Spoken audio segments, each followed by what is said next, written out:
안녕하십니까, 이진우 전영진의 찐스토리입니다. 재개발 찐스토리. 재개발 찐스토리입니다. 재개발 찐스토리 시작해 보겠습니다. 저희가 그동안에 계속 역세권 활성화, 역세권 장기전세, 신통을 다 다뤘는데, 지난번 4번의 시간에 걸쳐서 그중에서 역세권 활성화만 벌써 두 번 했죠. 근데 모아를 안 해서 모아를 좀 다뤄보려고 우선 카메라를 켰고요. 모아타운을 좀 봐야 되긴 한데, 제가 이제 기사. 네. 근데 기사를 볼 건데, 언제 나왔던 기사죠? 이게 9월 5일이니까 얼마 안 됐네요. 예, 이번 기사. 그러니까 지난번 MBC에서 사도. 사도 관련돼서 한번 딱 두들겨 맞고 나서 이제 뭐 계속해서 이제 그 후속에 대책 내지는 뭐 이런 게 나오는 것 같아요. 그중에서 가장 세게 나온 거죠, 이게.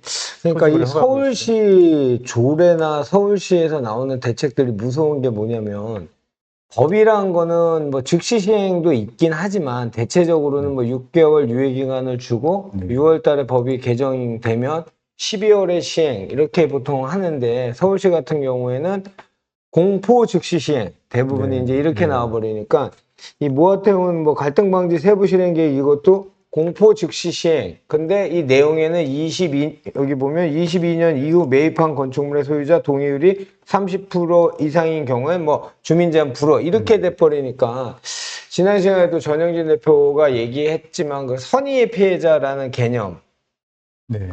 물론 권리산정 기준일로 했지만 서울시에서 뭐 무슨 운영 기준 같은 경우에도 공포 즉시 시행 뭐 이제 물론 경과 조치가 일부 있긴 하지만 되게 무서운 것 같아. 근데 저는 좀 이렇게 더 다른 각도에서 보면 그냥 재개발을 잘하면 되지.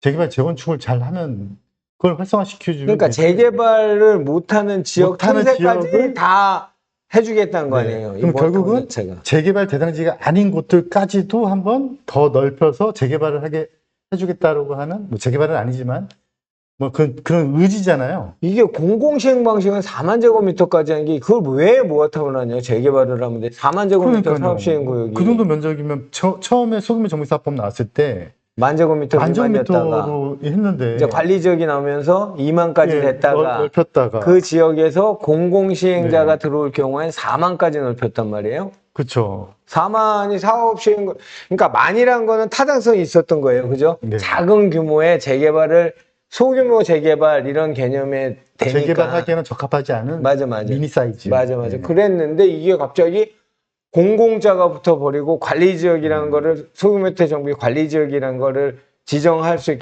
관리 계획을 수립해서 관리지역을, 지금 이게 이 모아타운이라는 게 바로 그거잖아요. 네. 모법이 빈집 및 소규모 주택 정비관 특례법에 소규모주택 정비 관리 계획을 수립해서 관리 지역으로 지정 고시가 되면 바로 이 모아타운이, 서울시 이름이 모아타운인 거잖아요.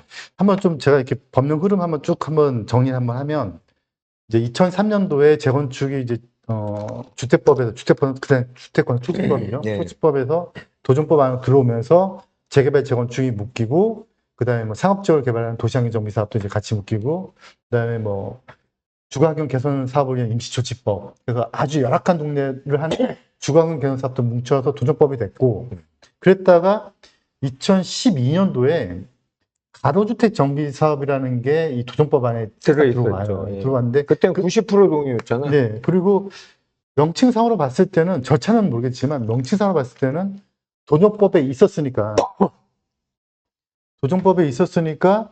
결국은 도정법 범위 안에서 가로주택 정비 사업이니까 얘도 정비 사업이 한 파트가 됐었던 거죠. 그렇죠.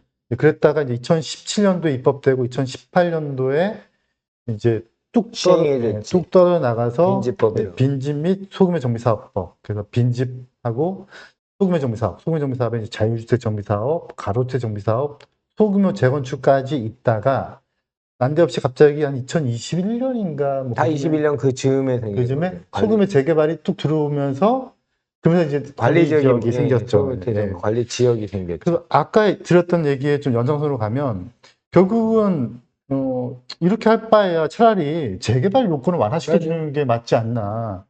재개발이 안 되는 것들을 다시 일로 묶으면서 또 다시 사이즈를 키워가면서. 그러니까 이게 저건 것 같아요. 이게 서울을 전체를 주거환경 개선을 하고 싶은데 용도 지역에 업조닝이 안 돼, 그러니까 업조닝을 시켰어야 되는데 안 시키다 보니 현재 노후불량 건축물이 서울시 네, 전체의 많은데. 한 40% 가까이 많은데. 되는데, 아파트를 제외한. 예, 그런데 이 주거 환경을 개선할 방법이 근거 법령이 없었던 거죠. 네. 그런데 그거를 이제 재개발은 있었고, 이거는 이제 관리지역이라는 걸 수립하면서 어떻게 나왔냐면 사업 요건을 50% 노후도가 네. 50%하고 나머지 시도 조례로 했는데 서울시는 이제 57%로 모아타운은 됐는데, 그러니까 그러니까 빌라촌이라고 얘기하는 그 노후 불량 건축물이 많은 데는 재개발이 안 되잖아요. 네. 일반 대상 요건이 안 되잖아요, 네. 재개발에. 네. 그 지역까지 주거 환경을 다 개선하고자 하는 사업인 것 같아요. 막 어거지로 엄청나게 완화를 해준다 하는데, 아주 일반적인 관점에서 그냥 좋은 시그널로 보면 서울시가, 시청을 얘기하는 거죠. 서울시가, 그리고 또 이제 국토부도 마찬가지로 서울시에 노후된 건축물들 전부 다 새롭게 개발하고 싶다는 의지는 표현이 된 거고. 그렇죠, 그렇죠. 예, 그런데 이제 우리처럼 실제적으로 여기에 실무로 접근한 사람 입장에서 본다면은 너무 많아졌다. 예, 물론 이제 저 같은 경우는 이제 교육의 입장이니까 좋죠. 좋죠. 왜냐하면 재개발 때 그냥 재개발만 가르쳐 드리면 되는데, 뭐 사람들이 이제 잘 모르니까 어떤 분이 저한테 우리 그 재개발 연구회 사이트에 질문하는 카톡방에 뭐라고 올렸냐면, 모아타운의 장단점에 대해서 서술해 주세요. 이렇게 올리더라고요. 근데 이게, 장점이 사실 아까 말씀했던 이제 안 되는 지역을 개발되게끔 도와주는 장점은 있긴 한데, 단점은 제 눈에는 아직 구체적인 구체적인 실행 방안까지가 다 연결되어 있지 않은 것 같은 좀 느낌이 있고, 이게 현실화되는 과정 중에 재개발 요건이 충족할 수도 있을 것 같아요. 현실화는 안 되고, 그냥 현실화되는 과정 중에 시간만 지나다가 오히려 이제 재개발 요건이 충족돼서 재개발로 전환되는. 이게 진짜 그 번동 사업지가 대표 사업지로 네. 이제 모아타운 그 후보지 1호 사업장인가 그렇잖아요. 이 번동 사업장 같은 경우에는 가로주택이 5개 있었어요. 가로주택 네, 정비 사업을 5군데에서 그때 당시에 코롱에서 성공한가요? 코롱이었나? 코롱 아니에요? 그랬던 것 예, 같아요. 코롱에서 연계 사업장으로 이제 지정이 다 된 사업장이에요. 근데 그거를 거긴 완전히 좋은 거지. 왜냐하면 조합 설립이 다 돼 있는 각각 현장이다 보니까 블록별로 만제곱미터 잘랐는데 그거를 싹 묶어서 모아타운이라는 이름으로 하면서 그 용적률 완화나 업조닝을 시켜주니까 용도적 변경을 시켜주니까 이 사업장은 좋은데 각각의 사업, 그 모아 주택 사업을 하는 사업장들이 확정이 안 된 사업장들은 80% 동의받기가 굉장히 어렵잖아요. 그러니까 계속 지금 시행착오를 하면서 이제 용적률 상위 업조닝 된 거에 사업 계획을 떠갖고 모아타운을 이제 진행을 하고 이제 이런 상황이다 보니까 힘든 것 같아, 지금 보니까. 그 옛날 얘기로 그 모아 번동 거기가 예전에 예비군 훈련장이었었어요. 아, 그래요? 그래서 이렇게 훈련장이 운동장처럼 크게 있고 또 이렇게 업사들? 또 이렇게 층층이 사는. 그랬었어요? 예. 아. 그랬는데 이제 주택이 이제 부족해지니까 거기를 이제 분양을 해서 주택들이 들어서고, 그래서 블럭이 딱 예비군 훈련장 블럭 딱딱딱 돼 있어요. 그래서 나눠졌구나, 예. 자연 발생적으로. 네, 근데 가면 좀 지대도 좀 높은 편이고, 예, 별로 이렇게 나쁘다기보다 사업성이 좋지는 않아요. 제가 그래서 보기에는. 재개발을 못했던 거지. 거죠. 예. 예, 그런데 빈집특례법 나오면서 가로주택 정비 사업을 블록별로 하게 된 거죠. 우선 모아주택에 대해서 잘 모르시는 분들이 있을 수 있으니 어디에서 자료를 찾는지를 좀 먼저 보여드릴게요. 서울시의 분야별 정보에 주택부에 가시면 여기에 자료들이 모아타운, 모아주택, 뭐 여기 다른 자료도 많아요. 소규모 재개발 이렇게 뭐 여러 가지 있는데, 지난번에 보여드렸던 역세권 장기전세도 여기 자료가 있고요. 모아주택, 모아타운에 가면 자료가 쭉 있는데 여기에 계속 과거부터 이렇게 쭉 올려놨더라고요. 그래서 최근 게 제일 위에 있는 거 이거죠? 아니요. 그게 가장 최근 게 아니지. 그 자금 대출에는 사업 소개 안에서는 이거 20년대 나온 걸 것 같아. 22년도에 나온 거 요게 같아. 밑에 있는 게 제일 최근 그게 거네요. 최근 예. 거죠. 그래서 이게 지금 가장 최근에 나온 거니까 이걸 보면은 아마 큰 틀은 지금 물론 지난 것까지 다 보면 좋겠지만 시간 관계상 요거만 보면은 큰 틀은 다 이해할 수 있을 것 같아요. 그래서 이 갈등 대책이 나온 것도 잠깐 설명을 드리죠. 네. 올 3월 6일인가요? 3월 6일 날 특히나 이제 반포, 그다음에 그 MBC 어디서 다뤘지? 그 모아타운, 무리한 모아타운 진행한다 해서 인터뷰했던 게 아마 반포, 거의 MBC 같은데. 그다음에 삼전동, 네. 그다음에 자양동인가?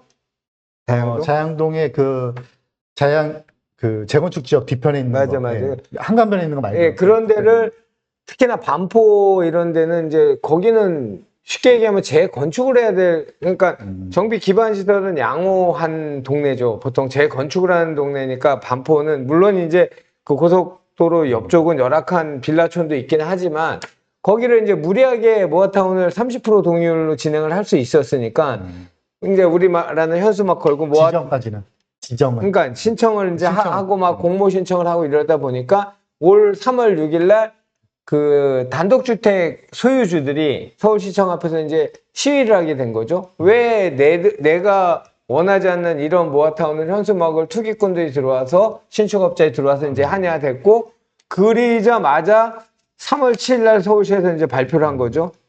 그 즉시 시행 3월 7일부터 뭐 조건들, 뭐 예를 들면 뭐 공모일로 권리 산정 기준을 당기고 뭐 어쩌고 이런 것들이 계속 나왔어요. 근데 4월 5일 날 또 데모를 한 거예요. 이제 국민의힘 여당 앞에 가서 더 많은 동네, 그때 12개 동인가가 소유자들이 모여서 또 시위를 한 거예요. 모아타운 반대하는 사람들이 시위를 한 거예요. 그래서 그 결과물이 이제 지금 우리 전영진 대표가 하는 모아주택 모아타운 갈등 방지 세부 실행 계획 주요 내용이라는 게 올 7월에 이제 나오게 된 거예요. 네. 이제 전 대표가 설명을 해주시죠. 또 그 말씀 하시니까 또 제가 작년쯤에 이제 현장 탐방단을 모집을 해서 한 뭐 15명 정도 해가지고 현장을 다니면서 뭐 관광 다니듯이 이렇게 뭐 이 현장은 뭐 신통이 되고 뭐 이렇게 다닌 적이 있었어요. 근데 삼전동에 계신 분이 이제 탐방단에 들어오셨어요. 들어오셔가지고 이제 쭉 다녔는데 결과적으로 이분은 뭐냐면 반대로 어떻게 하는지 알고 싶어서 들어오신 거예요. 반대를 하려면은 반대로 이제 저 같은 경우는 또 이렇게 추진하는 쪽을 좀 선호하는 쪽이니까 이쪽 사람의 얘기를 좀 듣고 싶은나 봐요. 그래서 들어오셔가지고 쭉 듣다가 직접적으로 물어보시더라고요. 삼전동 어떻게 생각하시냐. 그래서 제가 여기는 다 좋은데 생각보다 반대가 많을 것 같다. 이렇게 말씀을 드리니 본인이 그런 사람 중에 한 명인데, 삼전동도 14년부터 한 17년도까지 집중적으로 공동주택 그 다세대가 공급이 많이 됐잖아요. 그쵸. 신축이. 그 사람들끼리 모여서 동의서를 거둔 거죠. 그런데 생각보다 큰 집들이 많아요. 그렇죠. 그 사람들이 반대를 한 거고, 그분들이 또 생각보다 또 많이 똑똑하신 분들이 많아서 실제로 본인들 공부하면서 반대를 하시더라고요. 그래서 지금 이 갈등 방지라는 게 결국은 이게 뭐 미동의자들에 대한 부담을 서울시가 가지고 있을 테니까, 거기다가 또 MBC에서 얘기한 도로 지분 같은 경우도 또 이슈화 되고 하니까, 뭐 아까 뉴스 보여드렸던 투기 방지 대책으로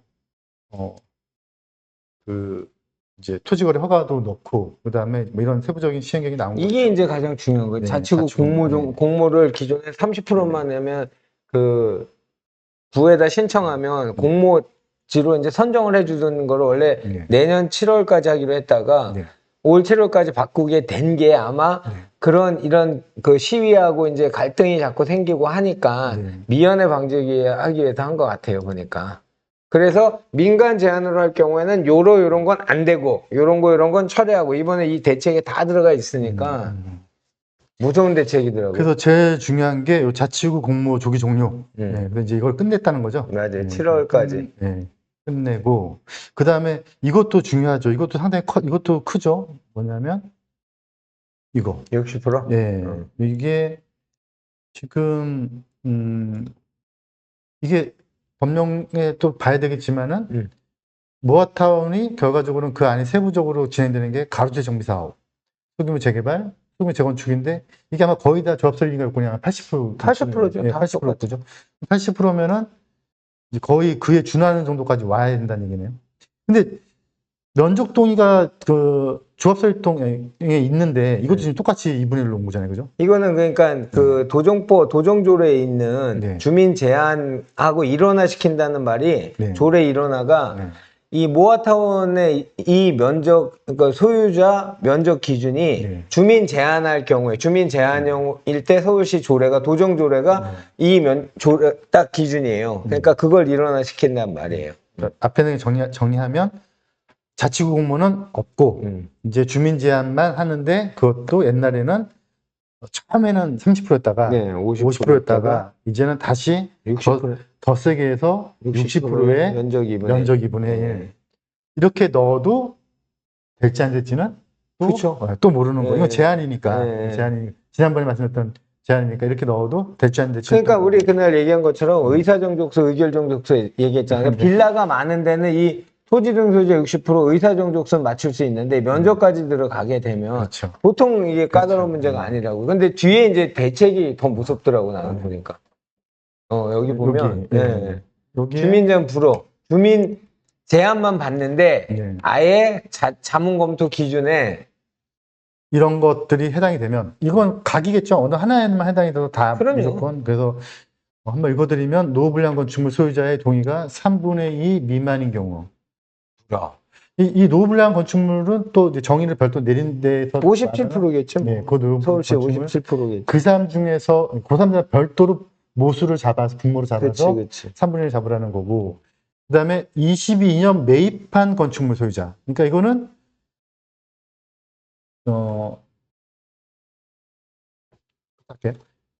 22년 이후 매입한 건축물 소유자. 그러니까 22년부터 이제 모아타운에 대한 투기가 일어났다고 보고, 22년부터 모아타운, 뭐 신통 이런 거에 투기가 일어났다라고 보고, 이 사람의 매입한 건축물 소유자 동률이 30% 이상. 그러니까 전체 60% 중에 22년 매입한 건물 소유자가 30%인 경우에는 불허하겠다는 거잖아요. 60인데 봤더니 30이 반이 신축이나 그런 또는 거. 뭐 그런 사람들이 많겠죠. 맞아. 이제 그런 그 사람들의 마음속에는 투자하거나 아니면 지역 경제 발전이었지만 이분들이 보기에는 이거는 투기였다. 그러니까 3월 7일 날 대책 나온 거는 요 두 가지만 기였다가 요 두 개만 기였다가 요 두 개가 추가된 거지 이제. 아주 강력하게 묶어버린 거예요. 그러니까 서울시가 제일 무서운 게 이런 거라니까 22년 매입한 건축 이게 딱 들어가 버리면 우리 전영진 대표 얘기했던 저번 주에 얘기했던 권리산정 기준 얘기할 때 선의의 뭐 피해자 이런 얘기했잖아요.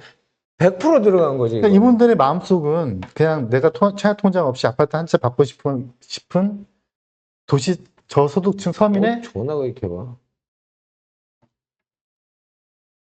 방송 중입니다. 좀 이따 전화할게요.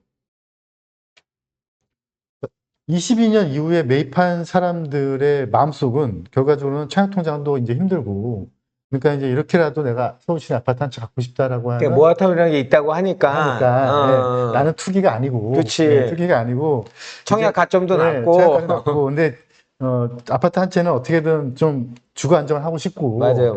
그러니까 이분들이 나쁘게 볼 게 아니고 근데 저는 정책이 이분들 자꾸 나쁘게 보는 쪽으로 가는 게 나쁘다고 저는 보는 쪽인데 뭐 그분들의 마음까지도 이용해서 또 도시개발로 활용해야 되는데 하여간 이제 이 정책의 방향에서는 그 사람들의 의도성을 좀 나쁘게 보고 전체 60% 중에서 그 사람들만 30%가 넘어가면은 그거는 인정하지 않겠다. 주민 제한을 불허하겠다. 맞아요. 네. 그다음에 토지 등 소유자의 25% 또는 토지 면적의 3분의 1 반대하는 경우 이게 지난번 역세권 활성화라든가 뭐 이거 다른 거 할 때도 한 말씀드렸었는데 생각보다 여기 쉬워요. 이게 쉽죠. 25%. 네, 25%가 생각보다 쉬워. 왜냐면 기본적으로 웬만한 재개발 재건축 지역에 한 10%에서 15%는 미동의자가 있거든요. 기본적으로. 사업계획서 만드는 대로 청산 대상 수를 아예 한 10%에서 15%를 잡잖아요, 우리가. 근데 이제 거기다가 이제 어떤 힘의 세력이 의도적으로 붙기 시작하면은 이제 금방 이건 25% 넘길 수 있어서. 근데 이게 참 어려운 말인 것 같아요. 이게 저는 그래도 뭐 어찌됐건 간에 이 1, 2, 3은 정량적 평가가, 지표로 평가가 가능한데, 예, 이거는 지표 평가가 가능하지가 않아요. 이거는 진짜, 이방권자의 그냥 마음속 성향 문제지, 성향의 문제, 마음의 문제. 맞아요. 좀 딴 얘기인데요. 이 돈을 빌려주고 빌려받고 하는 이 대부업체가 있잖아요. 대부업체가 있는데, 왠지 이제 대부업체 차리면 이제 뭐, 그것도 이제 두 가지로 나눠지는데, 이 얘기는 아니에요. 이 얘기는 아니고, 뭐, 이제 그냥 일반적으로 돈을 빌려주는 여신대부 업체, 수신하지 않는 여신대부 업체 같은 경우는 구청에 신고하면 되거든요. 근데 이제 뭐 채권을 추심을 한다거나 뭐 추심하기 위한 그 채권을 매입을 한다거나 하는 건 이제 금감원 신고해야 되고 뭐 이런 게 있는데, 근데 일반적인 구청 신고 대부업은 이제 신고해가지고 이제 법인 만들거나 개인 사업자 만들어서 무슨 대부, 뭐 사람원이 대부 이렇게 하면 되는데, 이 사람들이 싫어하잖아요. 그 당신 명함을 줄 때 당신 주식회사 이름 뭐야? 뭐 대부. 그래서 이제 어떤 꼼수를 폈냐면요. 뭐, 그 대부를 중간에 살짝 끼는 거죠. 롯데 부자, 뭐, 아니면 뭐 이런 식으로 이렇게, 예. 그러니까 법령에는 대부라는 명칭이 들어가면 된다고 돼 있으니까. 아, 공인중개사 자격증하고 똑같네. 예, 돼 있으니까, 이제 뭐, 무슨 대부 하면 대법제인 걸 아니까 중간에 뭐 이렇게 장난을 약간 좀 치는 거죠. 그래서 이거를 제가 이제 구청에 가서 봤더니, 구청에서는 한 10군데 전화해 보니까 어떤 데는 안 된대요. 어떤 데는 된대요. 맞아요. 네, 그래서 왜요? 그랬더니 그냥 본인들 마음이에요. 근데 법령에는 그게 없는데, 근데 이제 금융감독원에 신고하는 것 같은 경우는 딱 돼 있어요. 뒤에 넣어라. 네, 근데 그걸 이제 들고 와서 이게 약간 좀 정량적 평가가 가능한 것들은 이제 담당자의 어떤 성향이나 이런 걸 볼 필요가 없는데, 이 부분 같은 경우가 제가 보기에는 담당자 성향을 봐야 되는, 구청마다 모아타운을 해줄 거냐 말 거냐에 대해서 성향을 봐야 되는 이제 그 부분이 된 것 같아요. 이런 거에 대한 정량적인 자료가 있겠지, 뭐. 예를 들면, 뭐, 이상거래 급증이라면 평월에 뭐, 100건이었는데, 네, 뭐 150건이 됐다면, 뭐 그런 그냥 자의적인 해석도 들어갈 여지가 크긴 하지만, 이상거래 급증이라는 게 뭐 때문에 이상거래 급증이냐, 그러니까 투기 세력이 유입 있다 왜 보냐, 그러면 뭐, 예를 들면, 여기가 평월에 거래가, 뭐, 소유권 이전이 우리 여기가 10개가 됐는데 이번 달에 뭐 20건이 됐습니다. 라는 최소한의 어떤 그런 건 있겠죠. 뭐. 이것도 좀 예민한 거죠. 예, 권리상정. 권리상정 기준. 이거는 이제 물딱지가 잘못하면 되는 부분이라. 근데 계속 여러 번 앞전에서 말씀을 드렸던 부분인데, 신통 같은 경우는 권리상정 기준이 전에 이제 등기까지 났어야 된다라고 지금 해석을 해주고 있고, 근데 모아타운 같은 경우는 정확하게 얘기하면 관리적 지정 전에 착공기만 넣으면 된다라고 하고 있는데, 그게 이제 바뀌어서 이제 뭐 관리적 지정 전에 최종 바뀐 거는 자문 접수를 바뀐 거네요, 결국은요. 네. 자문 접수일이라고 하는 거는 이거는 시가 아니고 구잖아요, 그죠? 구 같은데. 네, 그죠, 구죠. 내용 자체가. 네. 그러면 구에 접수한 날짜로 있네요, 여기.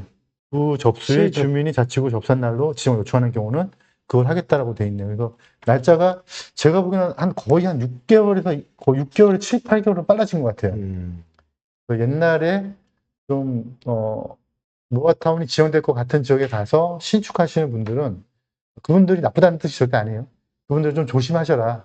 이 날짜가 좀 더 땡겨졌다. 그래서 구청에 접수한 날로 지정될 수가 있으니까, 거기다가 아직 해석은 없는데 해석을 이제 뒤집을 수도 있을 것 같아요. 그래서 신통처럼 모아도 이것도 등기로 간다고 얘기하면 그만인 거잖아요.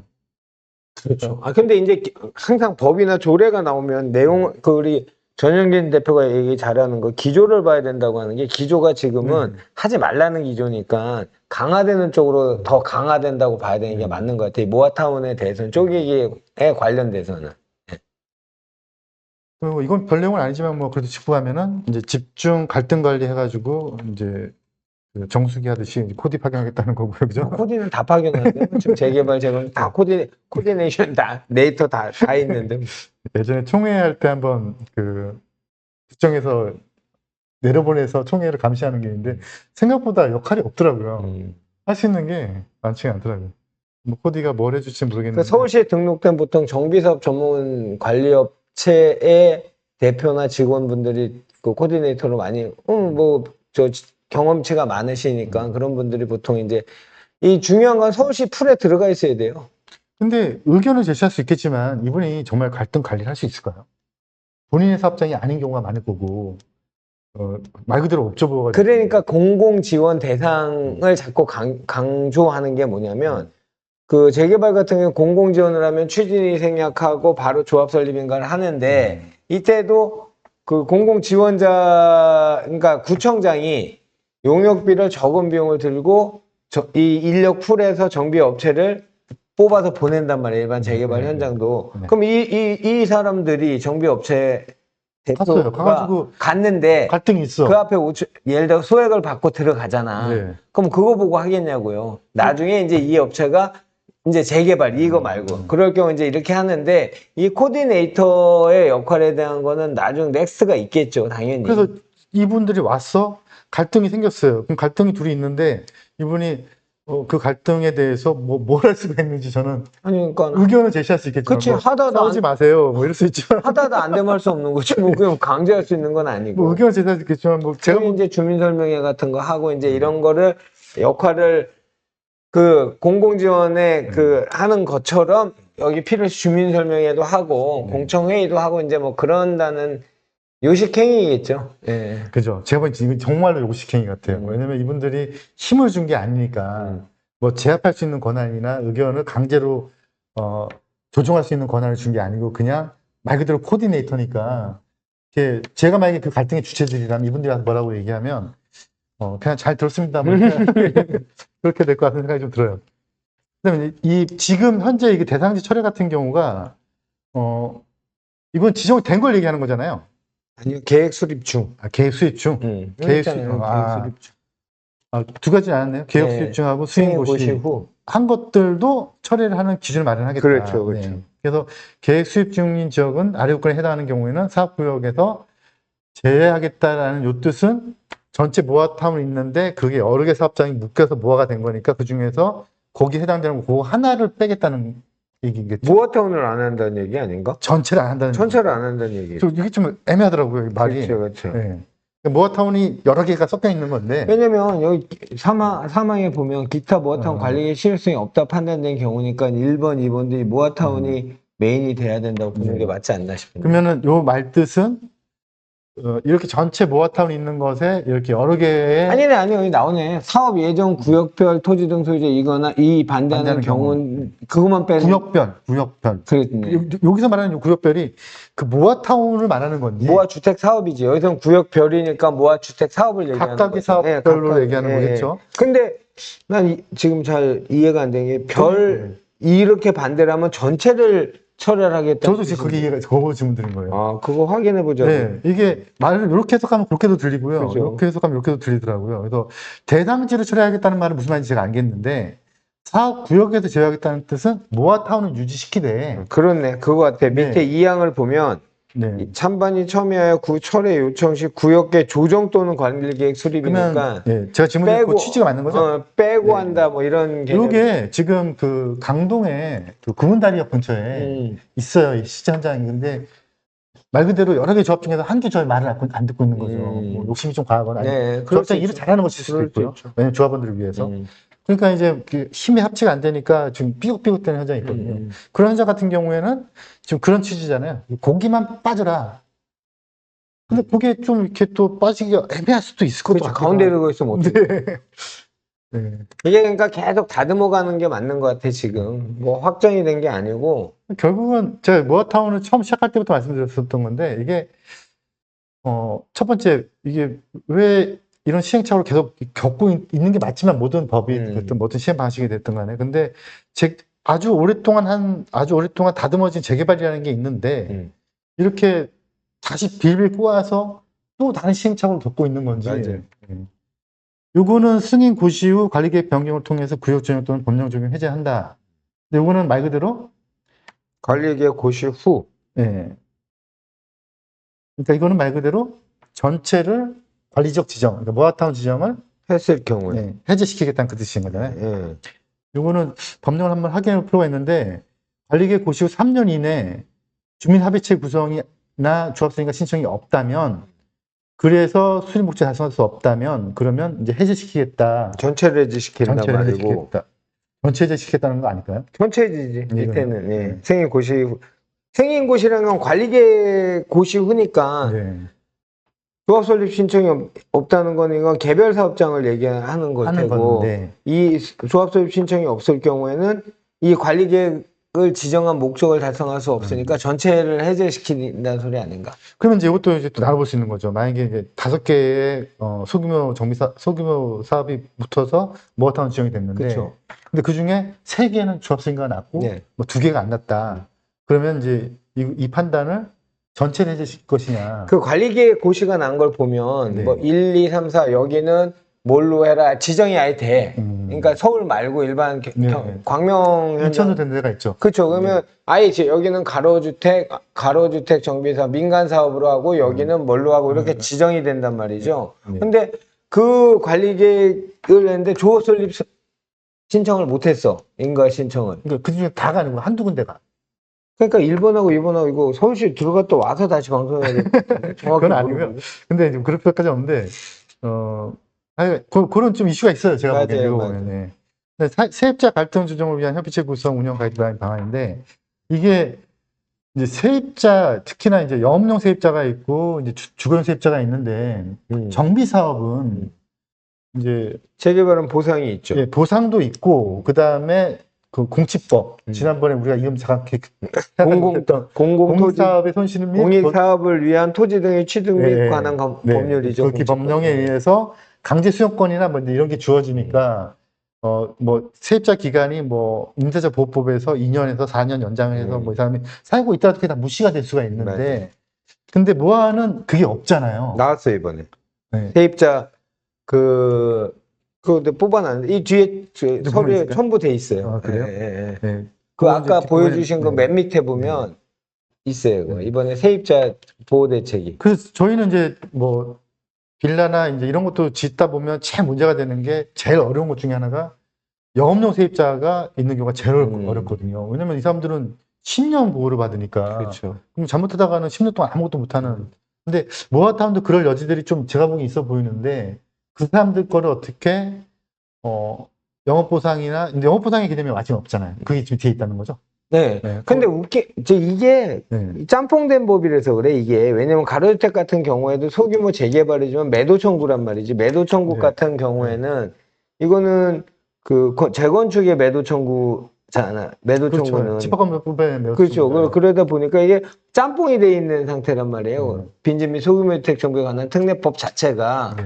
그러다 보니 거기서 파생된 소규모주택 정비 관리 지역 지정 계획 수립하고 그게 모아타운 관리 계획이라는 이름으로 하다 보니 세입자에 대한 문제가 당연히 생길 수밖에 없죠, 이거는. 이게 지금 제가 제 친하신 분이 이제 집을 지으려고 빌라를 지으려고 땅을 샀는데 그냥 쉽게 생각한 거예요. 그래서 앞에 봤더니 상가가 한 3-4개 있는데 협의하다 보니까 한 명이 될 것 같기도 하고 안 될 될 것 같다 애매했는데 보증금이 1,000만 원에 월세가 한 120 정도였는데 그거 한 2,000, 3,000 이렇게 주면 나가겠다 생각을 했는데 이 사람이 3억 제시했어요. 맞아요. 3억 제시해가지고 고민 하다가 내가 준다. 왜냐면은 내가 사업을 못하는 것만 그렇죠. 나으니까요. 그래서 준다라고 했는데 5억을 올렸어요. 보증금 1,000에 120짜리가. 그럼 이제 소송 가면서 집달리 붙이는 방법밖에 없죠. 근데 그게 방법이 세입자 없죠. 이길 수 있을 없죠. 거예요. 정비사업 말고는 없죠. 그래서 세입자가 새로운 알바끼 형태가 될 수가 있는데 앞부분에 말씀드렸던 도시정비법은 정비사업으로 보고 그 다음에 공익사업으로 보기 때문에 공치법에 적용을 받아서 강제 수용을 할 수 됐는데 이 약간 어설프게 만들어진 이 소규모 정비사업법은 그러니까 수용 재결하고 이 매도 매도 청구랑은 청구하고는 다른 거지. 다른 아예 거죠. 틀린 아예 다르죠. 거니까. 네. 근데 여기는 지금 매도 청구란 말이죠. 네. 가로주택 정비사업 같은 경우에는. 근데 이제 그러다 보니 세부 기준 부침투 참조가 나오고 뒤에 보면 이제 또 어떤 내용이 나올지 보겠죠. 공사비 갈등은 이거는 뭐 결국 뭐 서울시 입장에서는 그래도 가장 다루기 편한 건설사들을 컨트롤하는 거니까 이건 제가 보기엔 그렇게 어려울 것 같지는 않고 그다음에 빈틈없는 사도 투기 방지책 요게 이제 지난번 사도가 뭔 진짜 그거 한번 방송 나가고 나서 완전히 그 기획부동산의 대명사가 된 게 지금 이거네 아주. 네, 그래서 선정 제외 기획부동산 기획을 하는 부동산 어떤 분들이 기획부동산을 할까요? 네, 지분 공유 거래 사도 적발 시 주민 제한에서 제외. 이거는 해당 지역에서 빼겠다. 그러니까 우리가 생각하면 말이 안 될 것 같은데 네. 그 토지 그 공익 공익용 산지 같은 경우에 네. 등산도 하기 힘든 거를 여기에 신도시가 생긴다고 땅 하나에 뭐 몇천 명, 몇만 명이 들어가 있는 땅 같은 거는 우리 같으면 안 살 것 같잖아요. 네. 그리고 신분증 넣어야 되는 그 DMZ나 이런 그쵸. 땅을 살 이유가 없을 것 같은데 항상 영업의 최정점에 있는 사람들이지. 그 금액을 희망을 꾸는 로또 같이 생각하게끔 만드는 거예요. 그래서 그 금액이 항상 5천만 원 안 넘어요. 근데 그게 가끔가다 또 로또가 되는 경우가 실제로 있기도 해요. 아, 또. 그런 소리 좀 하지 말라니까 진짜 맨날 무슨. 그러다 보니까 이제 어떤 사람들이 돈을 벌었대라고 하는 요만큼의 소문에 또 다른 이제 기획들이 이제 넘쳐나게 되는 그렇죠. 거죠. 이것도 마찬가지예요. 이 사도 거래, 지분 거래 이게 우리 전영진 대표는 그때 이거를 문제가 없었다 그랬나? 아니 문제 없다기보다 어. 이 사람도 피해자라는 거죠. 누가? 본인의 권리를 판매하는 걸 아니지, 알고 산 건데 그 사람들은 그 산 사람들이 어리석어서 또는 그러기보다는 그 나쁜 의도를 가진 기획부동산의 마케팅에 속은 사람들이니까 이거는 선의 피해자가 될 수 있지만 그거 항상 나오잖아. 그 TV나 뭐에 투자는 본인의 선택이므로 책임지지 않습니다. 그래서 조금은 아셔야 되고 조금은 공부를 하셔야 되는 이유가 명확해요. 공유 지분은요, 이게 사도뿐만 아니고 모든 공유 지분은 대표 조합을 선임해야 하나가 나와요. 조합원 입주권이란 자체가. 그잖아. 맞아요. 재개발도 그렇고. 근데 사도에 어떤 마케팅에 속으셨는지 모르겠지만 아마 그랬을 수도 있어요. 이게 아파트 각기 나온다는 건 너무 아닌 것 같고 현금 청산인데 이상 금액보다는 훨씬 더블이 된다 뭐 이런 식으로 마케팅을 했을 것 같아요. 내가 봤을 때 최악의 사람들은 이제 분양권이 나온단 말로 혹시 뭐 이제 뻥튀기한 기사나 이런 그건 거겠지만 진정한 피해자죠. 예, 그거는 정말 피해가 심각한 거죠. 그분들은. 여기에 부침의 주민 제한 검토 기준 체크리스트라고 해서 이거를 이제 동의서를 거둘 때 이것까지 같이 내라는 그런 얘기겠죠? 그렇죠. 네.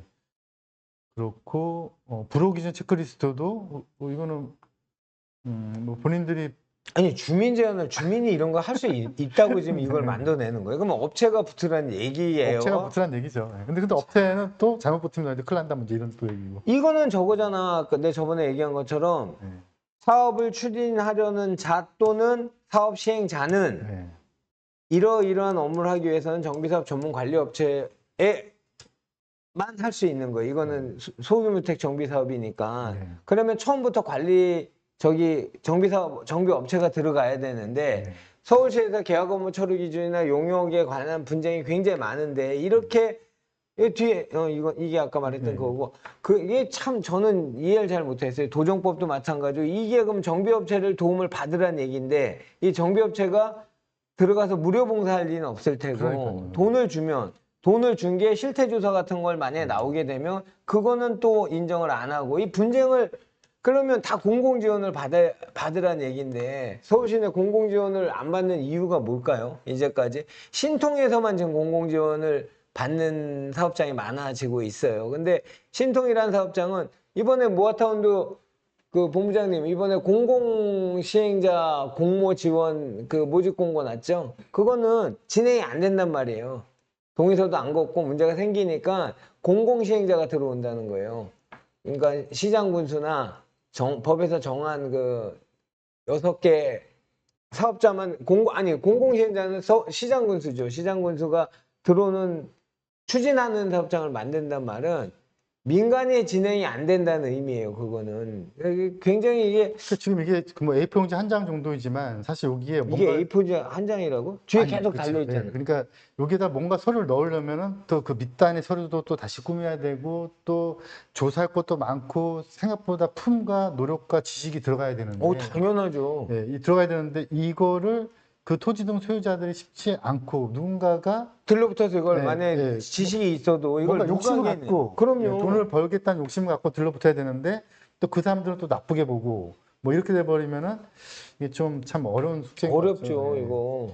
아까 말씀하셨던 이거 한번 보시죠. 뭐 그 세입자 이게 어떻게 이게 세입자 갈등 협의체 구성 및 운영 기준이라고. 잠깐 보니까 세입자 갈등을 잘하면 용적률 인센티브도 주고 그러더라고. 예, 사업자한테. 근데 사업 시행자한테. 세입자에 대해서 결과적으로 갈등 조정을 잘했다는 뜻은 잘 내보냈다는 소리 좀. 돈을 많이 썼다는 뜻이 되는 거.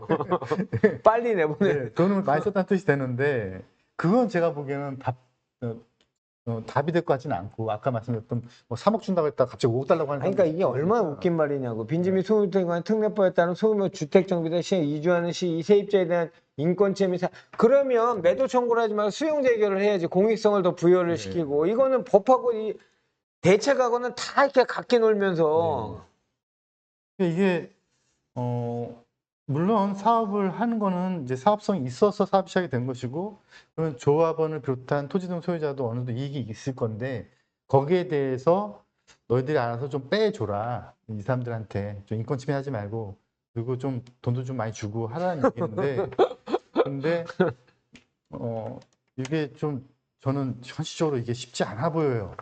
그러니까 우리끼리 이제 디벨로퍼라고 하는 사람들의 가장 큰 제약 요소 중에 하나가 뭐냐면 토지의 소유권 확보하는 문제가 아니고 사용권 확보하는 문제거든요. 그럼. 사용권 확보하지 못하면은 이거는 소유권이 말 그대로 그냥 세금만 내는 좀 이따 전화 드리겠습니다.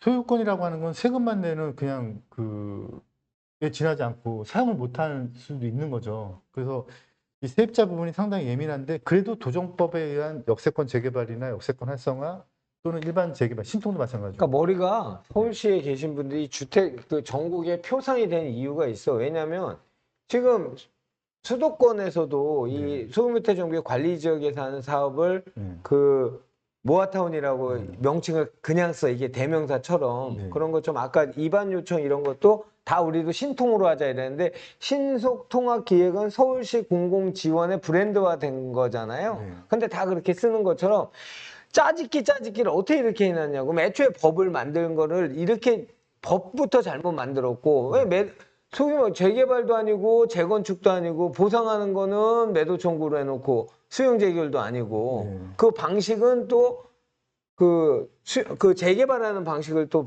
취해나고 이 법 자체가 그 법을 먼저 개정한 후에 이런 대책들이 나오는 게 맞지 않나 싶어요.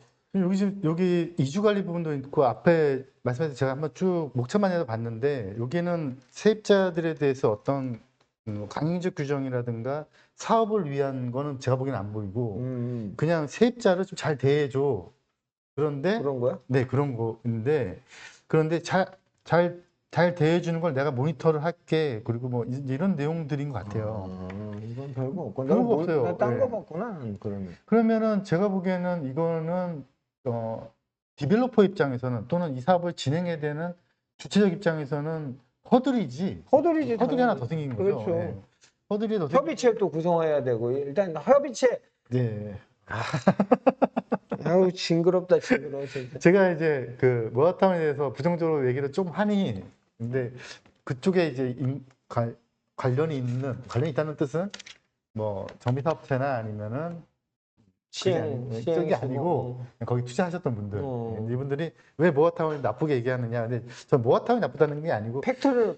네 그냥 요 시행 방식이 좀 약간 좀 덜 익었다. 네 근데 그 중에서 이제 하나가 이제 이런 세입자의 처리라든가 또 하나가 이 건축협정 부분이 제가 보기 제일 어려워요. 여기 오늘 남아있지는 않은데 건축협정 부분이 이 건축법에 있는 건축협정을 여기서 끌고 오는 건데 그래 말은 되게 좋죠. 건축 협정을 통한 지하 주차장 공동 주차장으로 얼마나 좋아. 일단 말은 근데 그 건축 협정을 맺기가 얼마나 힘들겠냐고. 그러니까 이제 보통 2명 이상 모이면 이제 싸우잖아요. 권리관계가 있으면 근데 이게 각각의 조합 그것도 내가 의사결정을 독단적으로 할 수 없는 내 뒷단의 조합원이라고 하는 또 다른 눈들이 지켜보는 이 사람들 여러 명이 모여서 협정을 맺는다. 그럼. 네, 이게 제가 보기엔 좀 어려워 보이는 것 같아요. 그래서 제가 모아타운은 사실 좀 저는 이제 이런 말씀 많이 들었거든요. 모아타운은 재개발로 진행될 거다. 그게 뭔 말이야? 이 상태로 계속 가다가 노도가 돼서 네, 재개발 요건이 돼서 재개발이 될 거다라고 저는 말씀 많이 드리는데, 근데 모아타운 투자하셨던 분들이 또 너무 실망하지 마시고, 제가 보기엔 잘 가긴 갈 건데, 근데 잘 가려면 풀어야 될 이제 디테일이 좀 있어야 되는데, 디테일을 보다 보니 허들이 좀 많이 생긴 느낌이 좀 들어요. 그러니까 크게 재개발은 지금 주택정비형 재개발은 서울시는 전부 다 그러니까 서울시뿐만 아니고 그 도정법 자체에 공공지원이라는 게 나와 있기 때문에 서울 수도권으로만 따지면 서울하고 경기도하고 그 공공지원은 똑같아요. 근데 서울은 주택정비형 재개발 사업은 공공지원, 그러니까 신속통합, 그러니까 민간 제한 방식은 역세권이나 몇 개 사업 빼놓고는 전부 주택정비형 재개발은 신속통합기획 공공지원 방식으로밖에 안 돼요. 근데 경기도는 이런 경우 빼고 뭐 이런 경우에는 공공지원을 할 수 있다 이제 이렇게 돼 있는데 그것처럼 모아타운도 마찬가지인 것 같아요. 지금 이게 신통으로 가는 공공이 지원하는 이 사업 방식과 그 사업을 진행 못한 나머지 지역은 전부 모아타운에 넣어서 지금 주거환경 개선 사업과 도시환경 개선 사업을 하고자 하는 그 오세훈 시장님의 시정 철학이 담겨 있는 것 같은데 이게 글쎄요. 이 세입자 부분 좀 더 설명드리면, 예전에 서울시 조례 잠깐 97년도에 97년 98년에 잠깐 어떤 내용이 있었냐면, 도시환경 정비 사업을 할 때 그 안에 세입자가 있다면은 그 세입자들의 구제 차원으로 정관에서 구제를 해서 그 지역의 아파트 분양 자격을 줄 수도 있다라는 규정이 아주 잠깐 있었던 적이 있었어요. 네, 물론 지금은 현실화된 적은 한 번도 없고, 네, 그리고 지금은 아예 없어요. 근데 재작년인가 아마 그 민주당의 송영길 국회의원이 뭐 재건축을 할 때 세입자들도 아파트를 줄 수 있게끔 법령 개정하겠다 한 적이 있었거든요. 그래서 뭐 아파트에 새 들어가야 돼, 막 이제 그런 게 있었는데, 지금 여기에 지금 세입자 이주 대책의 뭐 갈등 관리라고 표현했는데, 여기 이주 관리가 주민들의 이주 관리가 아니고 이게 지금 결국 세입자 이주 관리인데, 세입자들에 대해서 어떤 동치법에 의한 뭐 주거이전비라든가 또는 이사비에 대한 어떤 그런 체계가 잘 잡혀 있는 그게 아닌 상태에서 모아타운은 그게 없으니까 그냥 이 모아타운 조합 또는 이 주체들한테 너희들이 해결을 잘하면은 내가 좀 뭔가 인센티브 줄게, 아니 잘 못하면은 나 돈 두고 모니터링 할 거야, 뭐 이런 건데, 이건 제가 보기에는 자꾸 뭐 협의체만 자꾸 만들어줘서 협의체할 때 좋아하는 것 같아요. 아우, 아주 돌겠어요. 현장에서는 협의체 때문에. 자문회의. 자문회의. 뭐 그게 뭐 민주주의한 방향이긴 한데, 그래서 협의체가 이 부분 세입자에 대한 부분도 생겼다는 것은 이제 추진하는 사람들 입장에서는 허들이 하나 더 생겼다. 모아타운은 사실 또 이게 뭐 거의 더 이상 할 게 있나요, 모아타운? 없죠. 지금 강화되고 뭐 이런 네, 걸 강화됐죠. 알려드리는 네. 팩트를 알려드리고 뭐 아까 22년부터 30% 이상 뭐 이런 거는 아주 강력한 거기 때문에 그냥 더 이상 그 동네 현수막에 속지 마시고요. 본인이 좀 판단하셔서 하셨으면 좋겠어요. 투자는 아니 상관없어요. 여기는 지역적으로 좀 좋고 나중에 주차 관리 때문에 맨날 싸움 날 것 같은 동네. 그냥 장기적으로 그냥 뭐 재개발이 됐든 모아타운이 됐든 뭐라도 되겠지라는 투자 고수들이 느끼는 감정처럼 이렇게 투자를 하신다면 괜찮지만 특정 뭐 아까 전영진 대표 얘기처럼 뭐 이것도 안 되고 이것도 안 되니까 아파트를 할 수 있는 건 내가 살 길은 모아타운밖에 없어 라는 개념인데 딱 22년부터 30% 동의가 들어오면 주민 제한 안 받겠다. 지금 방식은 주민 제한 방식만 받겠다 하는 데서 30% 이상 들어가 있으면 안 된다. 그러면 60% 중에 30% 아니에요. 그러면 이거는 조례가 또 개정되겠죠 라는 거를 믿고 사실 수 있는 사람은 사시면 되겠지만 굉장히 큰 허들이 많이 생겨서 어떤 투자는 정말 조심하셔야 될 것 같아요. 오늘 자료는 서울시의 모아타운 모아주택 관련된 자료 다운받아서 최근 자료를 가지고 설명을 드렸고요. 그리고 기사 아까 얘기 안 했죠, 기사. 기사. 네, 기사가 쭉 한번 읽어드려. 네. 제가 지금 이게 결국은 이제 또 하나의 허들, 그러니까 투자자들의 아까의 부분은 사업자의 허들을 말씀드렸다면 이거는 투자자의 허들인데, 사실 이게 지정이 되니까 가격이 급락을 하더라고요. 신통도 마찬가지고 토지거래 허가가 들어가지를 못하니까 그렇지. 근데 아까 그 원래 모아타운은 없었죠. 네, 토지거래 없었어요. 허가고요. 없었어요. 신통만 원래. 신통은 있었고요. 예.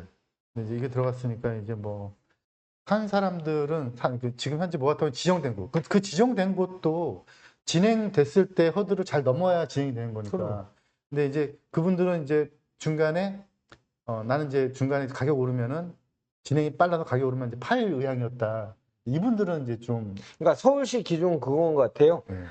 아까 뭐 22년 이런 얘기, 토지거래 허가 이런 게 자꾸 지정을 해도 모아타운이 가능한 지역들. 그러니까 아주 오래 낡고 됐는데 전체적으로는 노후도가 안 맞아. 이런 분들만을 위한 주거환경 개선 사업을 하겠다는 게 모아타운인 것 같고, 만약에 근데 하나 큰 결과물을 우리 이때까지 봤잖아요. 그 동료권은 개발을 원하는 강력한 분들이 있어야, 추진 세력이 있어야 이 정비 사업이 됐든 진행이 될 텐데, 이렇게 자꾸 그 동력을 끊는 허들을 만든다면 과연 우리 재개발 현장 가면 다 아시잖아요. 내 나이가 몇인데 나 죽을 때까지나 이사 가는 거 귀찮아 못하는 연로한 분들이 많은 노후 불량 건축물이라는 자체가 그 철콘 같은 경우에 30년이 정해져 있으니까 최소 30년 이상 거기 사신 분들이 많단 말이에요. 재개발 현장. 모아타운도 마찬가지고 가로주택 정비 사업도 마찬가지인 것처럼 그분들이 진행을 할 수가 있다?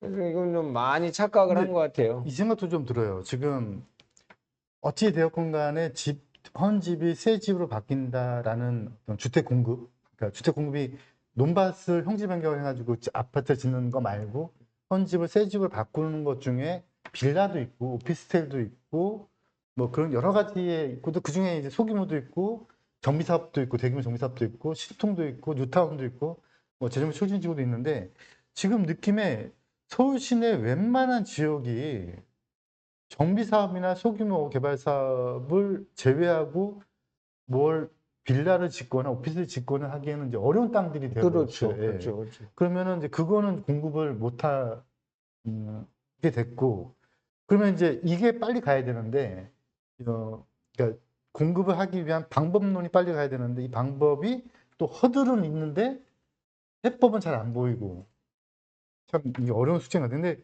뭐 결론적으로 저희가 뭐 관하고 싸울 일은 아니니까 그럼. 저희는 그냥 열심히 그냥 살면 되는 거니까 돈 열심히 벌고 하면 되는 거니까 이제 어디가 투자처냐인데 모아타운은 조금 제 관점은 계속해서 풀어야 될 숙제들이 아직 산적해 있다. 근데 맞는 것 같아요. 네, 정비 사업은 도정법에 의한 정비 사업은 그래도 뭐 한 3, 40년 좀 더 길게 보면 도시개발법 안에 있었을 때부터 보면은 뭐 한 거의 50년 가까이 재개발을 했으니까요. 옛날 합동 재개발 방식부터 보면. 근데 그러면서 많은 이해관계의 조정이 있었고 법률이 잘 다듬어졌는데 이거는 이제 다듬기 시작하니까 이거 언제 다듬어서 언제 이거를 시행할지가 모아타운 21년부터 서울시에서 시작한 거잖아요. 그렇죠. 예. 근데 이거를 분명히 얘도 시행착오를 겪을 건데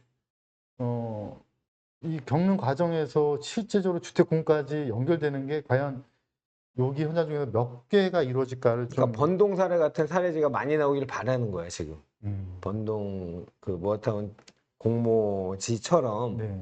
번동 같은 사례는 완전 성공 케이스죠. 가로주택 조합이 설립이 다 돼 있는 데다가 혜택을 준다고 하니 얼마나 좋겠어요. 참 또 뭐 우리가 이런 고민을 하지만 또 서울시 담당자분들이나 국토부 담당자분들 또 그분들 또 고민이 머리 있으시겠죠. 터지죠. 네, 머리 터져요. 고치가 앞으로 부분이 분명히 있긴 있을 거예요. 그것도 또 저희가 뭐 생각을 같이 해가면서 뭐 근데 방향은 근데 아직까지 제가 보기에는 그래도 좀 우리가 내구에 짚었잖아요. 역세권 활성화, 역세권 장기 전세, 그다음에 모아 신통, 일반 재개발은 건드지도 않았는데 그래도 그냥 제 눈에는 역세권이 답이 아닌가. 서울에 300 몇 군데 역세권이 있대. 그러니까 근데 그 노도나 신축 비율이 들어감으로써 또 그 대상지도 굉장히 지금 좁아진 그런 대상지 찾기가 쉽진 않아요. 언제 한번 이제 그 등산 가방 메고 한번 그냥 그 역세권 300군데 다 다녀보고 싶기도 한데요. 좋네요. 네.